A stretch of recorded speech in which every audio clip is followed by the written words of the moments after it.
name is Tierney, and along with my friends Jeff, Josh, and Matt, we are Top Tier Games. Advice authors always hear is to write the stories that they want to read. At Top Tier Games, we're making the games that we want to play. Our first game, Lab Partners, is the game we want to play with our families.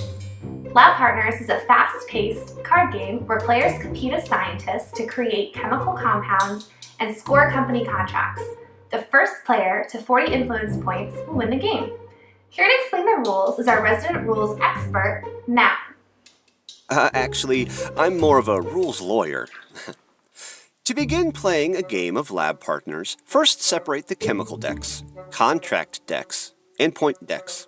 Deal 4 cards to each person, and then reveal the top 3 cards of the chemical deck, making a draw row for all players to choose from. Do the same with the contract deck.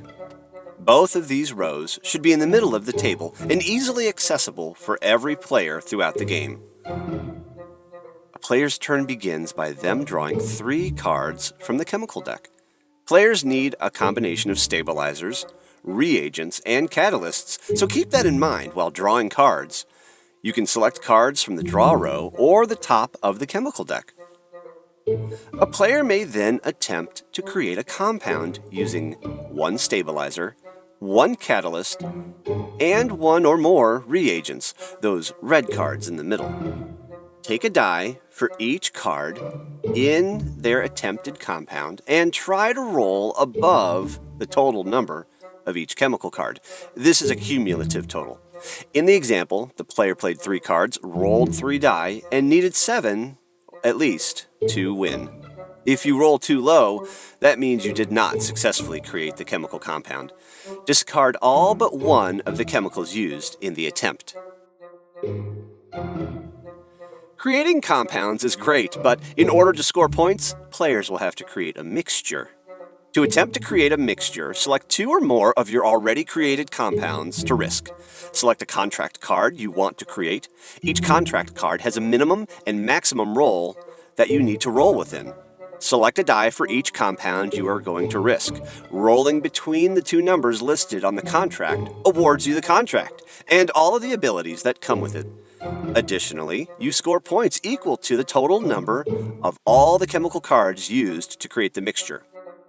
Now, rolling too high results in a chemical explosion. A player must then discard 1 of their compounds after this attempt. Rolling too low means that the mixture was inert. The player keeps both of their compounds, but loses the rest of their turn. Players may interact with each other throughout the game. One player may interrupt another player's mixture creation by throwing 1 of their own compounds in the mixture. The mixture must now be rolled with an additional die. Only 1 player can do this to a given attempt.